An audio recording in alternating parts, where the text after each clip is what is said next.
आज है कि बहुत दिनों से कई मुद्दे चल रहे हैं। इसके साथ साथ आपने देखा होगा कि अभी सावन का महीना चल रहा है, उसके साथ आज शिवरात्रि भी है और बीच बीच में बारिश हल्की और मूसलाधार भी हुई है।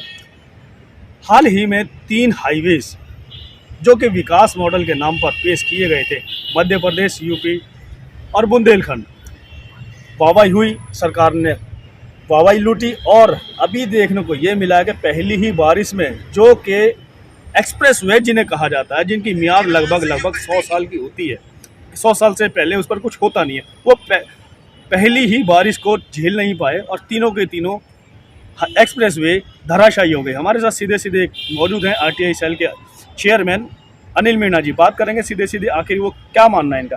सर, स्वागत है आपका चैनल पर। आप सभी देख रहे हैं कि फिलहाल थोड़ी सी बारिश हुई है जी। जिस तरह का विकास मॉडल पूरे देश को पेश किया जा रहा है, विज्ञापनों पर करोड़ों अरबों रुपए, अभी रिपोर्ट निकाली हमने, 953 करोड़ रुपए विज्ञापनों पे खर्च किया गया है। 953 करोड़ रुपए खर्च करने के बाद जिन सड़कों को बड़े बड़े पोस्टर बैनर में दिखाया गया, अभी कुछ समय पहले ही रेवड़ी बांटी थी उन्होंने, मिठाइयाँ बांटी थी, और उस हाईवे के पास जाकर बड़े रेवड़ी तो विपक्ष बांटता है सर, उन्होंने कहाँ बांटी? ना, उन्होंने बांटी रेवड़ी। कैसे कह सकते हैं? अभी जब उद्घाटन हुआ तो मोदी जी वहाँ खुद पहुँच गए और पहली बारिश में ही वो पूरा हाईवे तहस नहस हो गया। ये किस तरह का विकास है?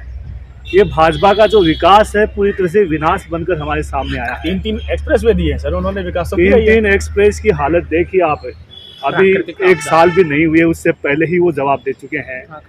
वो जब भी कोई हाईवे बनता है, पहले की भी सरकारों ने हाईवे बनाए हैं, लंबे लंबे 5-5, 6-6 साल तक चल रहे हैं, कोई डैमेज नहीं हुआ। 1 साल में ही हाईवे जवाब दे चुका है। इसका मतलब क्या है? जिन लोगों को, जिन मित्रों को पैसा खाने के लिए दिया गया था, उन जो कॉन्ट्रैक्टर हैं जिनको ये दिया गया था, उन्होंने खूब गबन किया है। ये सामने हमारे सामने आ चुका है। और जितने रुपए में जो कंस्ट्रक्शन का काम हाईवे बनाने का दिया गया था, उसमें मुश्किल से मुझे नहीं लगता है कि 1 रुपये में 25 पैसा भी खर्च हाईवे के ऊपर हुआ होगा। तो आपको लगता है कि इसमें कॉन्ट्रैक्टर की गलती है, 75% की है या केंद्र सरकार? हमें पूरा विश्वास है कि जहां 1 रुपया दिया गया है, वहां से सिर्फ 25 पैसे इन्होंने हाईवे पे खर्च किए होंगे, बाकी के 75 जो पैसे हैं 1 रुपये पे। पीछे एक बयान भी जारी हुआ था, राहुल गांधी जी ने कहा था कि कोई भी अगर नीति आती है तो उसमें से 10 पैसे ही जनता तक पहुंचते हैं, 90% बीच में गायब हो जाता है। ये उसी का उदाहरण तो नहीं है कहीं? मैं आपको बता देना चाहता हूँ, बिहार में, आसाम में, इधर जो नॉर्थ ईस्ट के स्टेट हैं, करोड़ों रुपए बाढ़ के नाम पर, बाढ़ से राहत दिलाने के नाम पर रुपए पास होते हैं। लेकिन हर साल हम देखते हैं वहाँ बाढ़ आती है, लोग बाढ़ से प्रभावित होते हैं, कई लोगों की जान जाती है।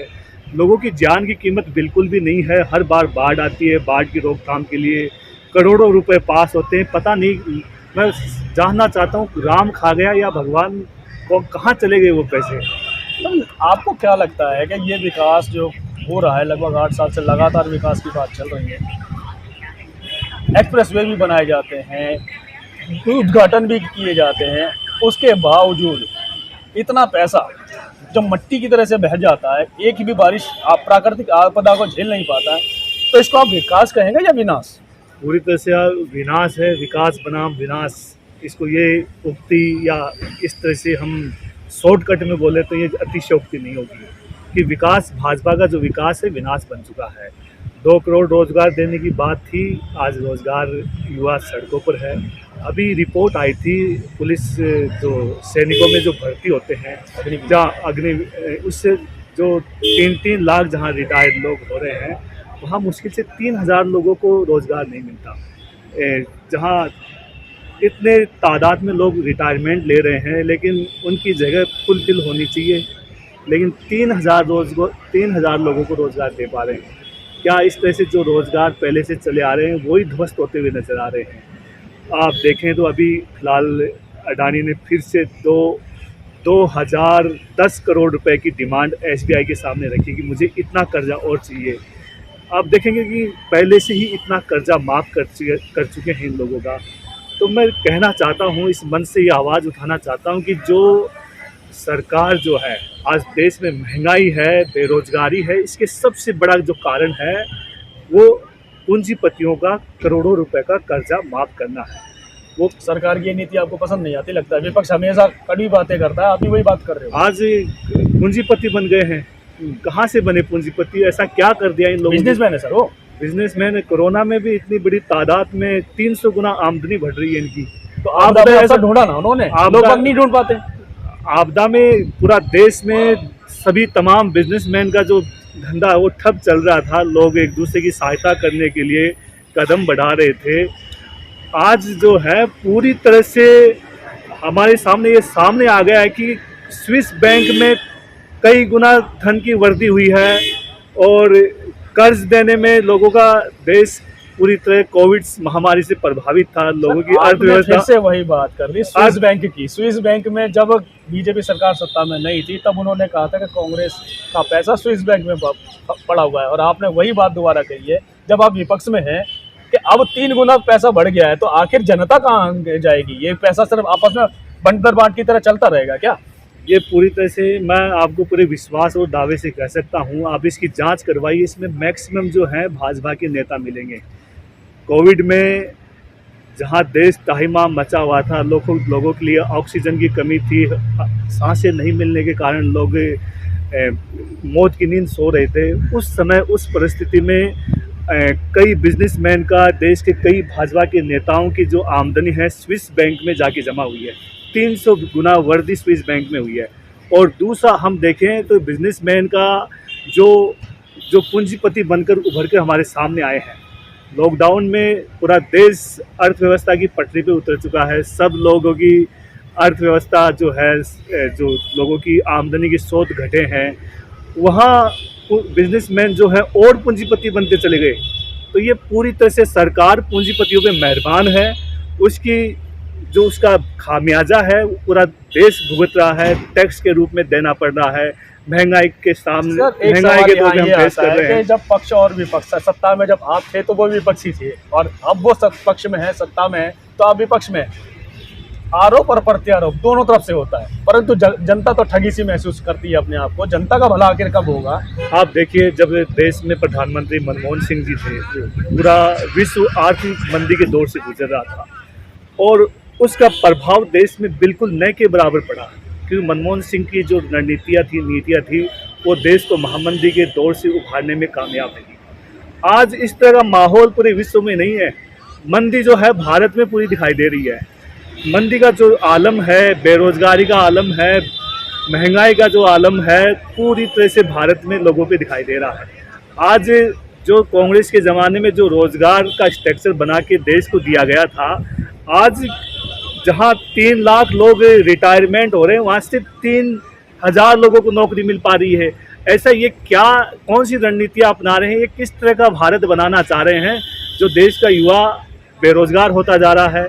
अभी हरियाणा सरकार ने, अभी आपने तमाम समस्याओं की बात की तो कांग्रेस ने शिक्षा भी दी, रोजगार भी दिया, और जितनी भी बातें कही उसका सत्यानाश कहें या सर्वनाश कहें इस सरकार में हुआ है।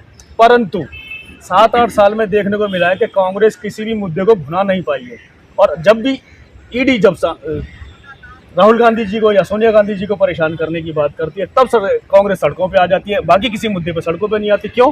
अग्निपथ की योजना हो, चाहे आप किसानों का आंदोलन हो, किसानों की जो ज़मीन गिरवी रखने का काम, सरकार किसानों की ज़मीन को पूंजीपतियों के हाथों ठेका देने का काम जो सरकार कर रही थी, उसके विरोध में सबसे पहले कांग्रेस आई, और कांग्रेस के इस आंदोलन से भाजपा को मुक्की खानी पड़ी और वापस लेना पड़ा कानून। अग्निपथ योजना के नाम पे जो 4 साल के लिए रोजगार देने की बात भाजपा कर रही है, 4 साल बाद में देश का नौजवान क्या करेगा? सेना में रहते हुए वो देश की उस तरह से सुरक्षा कर पाएगा या नहीं कर पाएगा? 4 साल उसके दिमाग में सिर्फ यही जीन रहेगा, डीएनए रहेगा कि 4 साल बाद में मुझे क्या करना है, मेरा फ्यूचर की संभावना क्या होगी। वो उस तरह से पूरी डेडिकेशन के साथ देश की सुरक्षा नहीं कर पाएगा। पाकिस्तान इस बात से खुश हो रहा है, चाइना इस बात से खुश हो रहा है कि देश में 4 साल के लिए जो अग्निपथ योजना लाई जा रही है वो इस योजना से खुश हो रहा है, क्योंकि उसको आसानी होगी देश की सीमाओं पे कब्जा करने की, देश के अंदर घुसपैठ बढ़ाने की। तो मैं पूरी तरह से ये कहना चाहता हूँ, नरेंद्र मोदी जी को इस देश की सुरक्षा के बारे में सोचना चाहिए। भले ही प्रधानमंत्री आते हैं जाते हैं, सत्ताएं बदलती हैं, आती जाती हैं, लेकिन कम से कम हमारे देश की जो सुरक्षा का सवाल है आज खतरे में है। अग्निपथ योजना से पाकिस्तान और चाइना से ज़्यादा खुश कोई देश नहीं होगा। और एक तरफ पाकिस्तान दिखाते हैं, आज पाकिस्तान को खुश करने के लिए अग्निपथ योजना ला रहे हैं। चीन जो है, चीन को लाल आंख दिखाने की बात करते थे बार बार प्रधानमंत्री बनने से पहले, आने के बाद क्या कर रहे हैं? चीनियों के सामने भीगी बिल्ली की तरह बैठ गए हैं, चुप हो गए हैं। देश में चाइना आकर पिकनिक मना के चला जाता है और नरेंद्र मोदी जी लाल आंख दिखाने की बात करते थे, आज उसकी आंखें कहाँ गायब हो गई? मैं ये सवाल चलते चलते एक आखिरी सवाल ये जानना चाहेंगे कि जनता जो है, जनता ने पक्ष भी देखा विपक्ष भी देखा, मगर ना उसको रोजगार है, ना स्वास्थ्य है, ना शिक्षा है। आखिर ये सब चीज़ें उसे मुहैया कब होंगी? इन सरकारों को रहते होंगी या बिल्कुल सरकार ख़त्म हो जाएंगी तब होगी?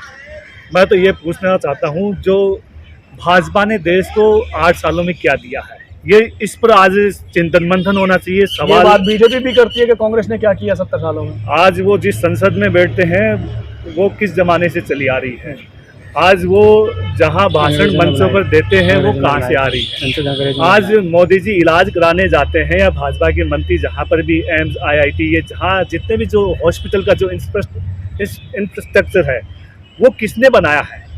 यदि नहीं बनाया, आधे से ज़्यादा संस्थाएं तो अंग्रेज देके गए थे। तो अंग्रेजों का धन्यवाद है, इसमें कांग्रेस ने भी बहुत कुछ दिया है देश को बनाने के लिए।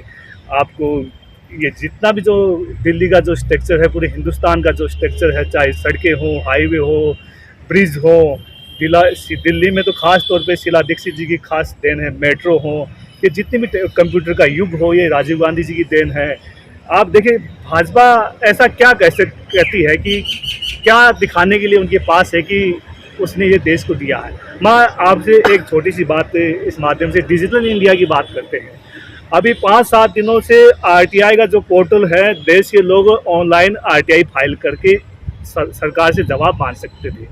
पिछले 8-9 दिनों से वो ठप पड़ा हुआ है। मैं पूछना चाहता हूँ, RTI जो देश में 2005 में जो कानून लेके आया, जिसका मकसद सरकार के किए हुए कार्यकलापों की जानकारी देश की जनता को देना था, आज वो पूरी तरह से उस पोर्टल पे ही सिस्टम चालू नहीं है। ऑनलाइन आप RTI फाइल नहीं कर सकते। वो मैं 5-7 दिनों से ट्राई कर रहा हूँ, वो पूरी तरह से हैंग हो चुका है, वो सिस्टम ही क्रैश हो चुका है। सरकार से कोई सवाल नहीं कर सकता, अब कोई ऑनलाइन सवाल ही नहीं कर सकता। बचने के लिए उसमें टेक्निकल प्रॉब्लम छोड़ दी जाती है ताकि कोई सवाल न पूछे, न किसी जनता के कोई सवाल न आए, न उसको जवाब देना पड़े। तो ये क्या, चलते चलते एक आखिरी सवाल और, जनता आखिर आशा भरी निगाहों से किसको देखे? क्योंकि वो हर जगह ठगासा महसूस कर चुकी है अपने आप को, किसकी और निहारे वो? मैं जनता को ये नहीं कहूँगा कि आप कांग्रेस की तरफ ही आइए। मैं जनता को ये कहना चाहता हूँ, आप लोगों को मेरी दिल से, मैं इस भारत का, हिंदुस्तान का एक नागरिक होने के नाते मैं कि आप चिंतन मंथन कीजिए। 2014 से पहले कांग्रेस का क्या योगदान है, 2014 के बाद से लेकर 22 तक बीजेपी ने देश को क्या दिया है, ये इन दोनों के कार्यकलापों को देखते हुए हमें चिंतन मंथन करना चाहिए किसने क्या दिया है। आज कुछ लोग जो हैं, कांग्रेस के बनाए हुए कुछ संस्थान हैं, इंस्टीट्यूशन हैं, संवैधानिक संस्थाएं हैं, वो तहस नहस होते हुए नजर आ रहे हैं। हमारा तो सवाल इतना ही है कि जो कांग्रेस ने दिया है बीजेपी उसको बचा ले, वही उसके लिए सबसे बड़ी उपलब्धि होगी। जो तहस नहस हो रहे हैं, जो लोगों को रोजगार देने का जो इंफ्रास्ट्रक्चर कांग्रेस का तैयार किया हुआ है, उसी के अनुरूप भी देश के लोगों को रोजगार मिलता रहे तो इतनी त्राहिमाम नहीं होगी। तो ये थे हमारे साथ अनिल कुमार मीणा जी, और जिस तरीके से इन्होंने कहा है, साफ साफ शब्दों में कहा है कि अगर कांग्रेस ने 70 साल में जो भी बनाया था उन्हीं को अगर बीजेपी बचा लेती है तो उसे भी हम विकास ही कहेंगे। जिस तरीके से हाल ही में हमें 3 बुंदेलखंड, यूपी और इसमें जो हाईवे एक्सप्रेस वे देखने को मिले थे, जो उनका जो पहली बार इसमें बुरा हाल देखने को मिला, ये आखिर विकास है या विनाश है? लोगों को ये सोचना होगा कि आखिर उनके लिए जनता की भलाई किस में है, किस ओर उन्हें जाना चाहिए, ये वो स्वयं निर्णय तय करें। इसी के साथ मैं सुनील।